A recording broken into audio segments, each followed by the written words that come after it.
It's Brian Preston, the money guy. Let's talk about 50-year-olds. All right. Guys, this is a short section, so the highlight video on this one's going to be really short because guess what? Debt, I'm going to go ahead and pull the chart up again, Bo, just so we can pull it up.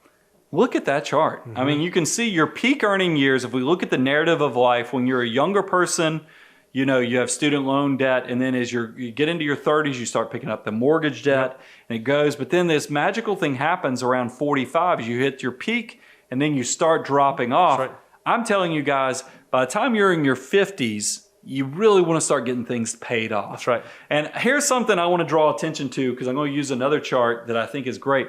This is the entire population. If you notice, this is from Money's website. This is average debt per age by entire population. You notice it's dropping off. It's going down over life.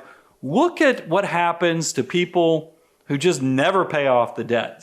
Because we already said, you know, starting from about 28% of Americans are debt-free, have no debt at all, right? So this is the... And I got to believe a lot of them are older That's Americans, meaning Americans probably in their 50s and older. Yep. Look at what happens. This is people who have debt only. So all of your good decision makers who are debts falling off in their 50s are no longer part of the stat. Look at the borrowers. They just never get out of debt. I think everybody who's 55 and over, look, the debt just somehow stays flat. Yep. I do not want you to resemble this stat. You need to be thinking more in a healthy way of how debt should be decreasing. That's exactly right. So let's kind of talk about this as we're going through it. You know, the big part as we go through mortgages. You should be setting yourself up that hopefully by the time you are what you consider financially independent or at retirement age, you owe no debt. Including the mortgage. Including the mortgage. Because you don't really have a retirement or financial independence unless you have an unencumbered life. Now, we already know we're going to get some emails because we do every time we say this. So folks say, guys, interest rates are so low. There's no way I'm going to pay off my mortgage. I can invest that money, yada, yada, yada. That's fine. If you don't pay off your mortgage, you need to at least have the ability to pay off the mortgage. So by the time you get to financial independence, you either need to be debt-free or you could write a check to be debt-free. Agreed? I know who you're giving a nod and a wink towards one of our clients because we've had that discussion, and I understand the analytics. I think this goes beyond analytics because you can win the game and you're just trying to take off when you have reached the point of financial success. You're also trying to create tools to make sure you don't run this thing in the ditch. And leverage in debt is one of those things. That's right. We saw it in 2008. We saw it in 2009. Real estate really struggled. I'm one of those people that I plan on being debt-free in my early 50s. Sure. I mean, and I know that I'm leaving money on the table, opportunity costs, the analytics show I should never pay off this mortgage. I don't care. I want to be debt-free. So I'm going to go against Michael. Okay. That way I put his name out there. He's going to write us an email. Michael, I tried. I did what I could. I tried.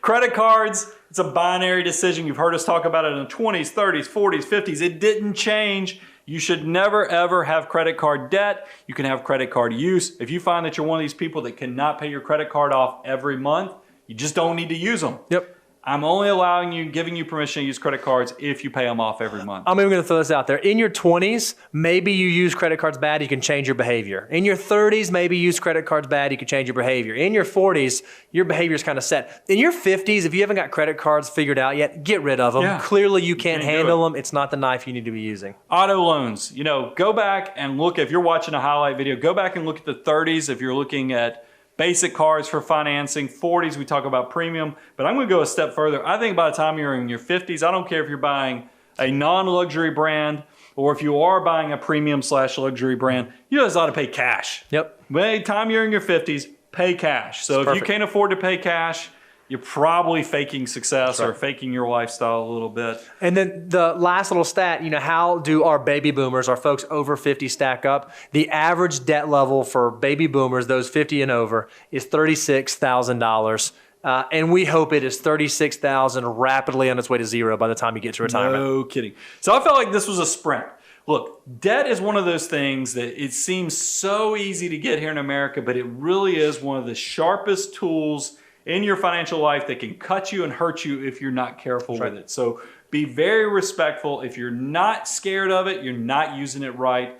pay attention to debt, and I think you're going to find that if you will follow these rules that we talked about on the 20s, the 30s, the 40s, and the 50s, you're going to come out better for it, and you're going to build that army of dollar bills and have the success that you'd always dreamed of. And a lot of you guys are probably watching this and going, wow, they just rolled out auto debt, credit card debt, mortgage debt, student loan debt, and they gave me guidance free of charge and all this.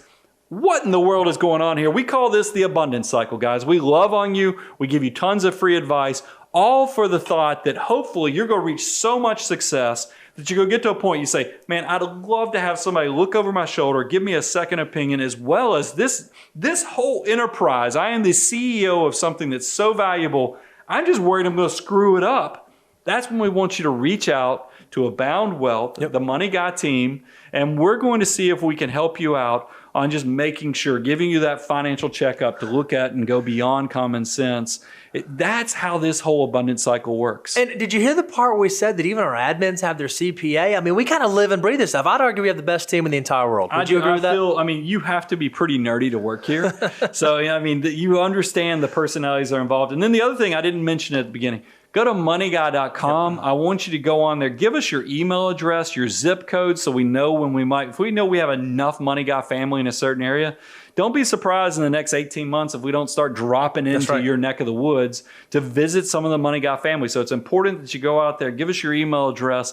And then, guys, you probably noticed right behind us, we have a ticker that's telling you how many YouTube subscribers we have. So go to youtube.com, subscribe, and then go ahead and hit the bell. Ding the bell, because you're a winner. And that way you'll also get all the notifications that tell you when Money Guys come out with new content. And then I feel bad because I just had a conversation with a great guy who's been listening for years. He's a podcast guy. I give all his attention to YouTube. We know there's still a lot of you out there listening to the audio of this. You're working out, you're cutting the grass, you're exercising, you're commuting. I want you guys, thank you. We've been doing this since 2006. You're like my oldest child that's been so successful that I just know you're doing it well. So I want to make sure I tell the podcast family, thank you for listening. I'm your host, Brian Preston. Mr. Bo Hansen joins me. Keep coming in and tune into these live shows that we do every other Tuesday. You got to come check out the live shows so you can hear what's going on behind the scenes. You can hear if Bo's wearing pants under the desk, as well as figure out how you can get a tumbler. Did I cover it all? You nailed it. Guys, we'll talk to you soon. Brian out.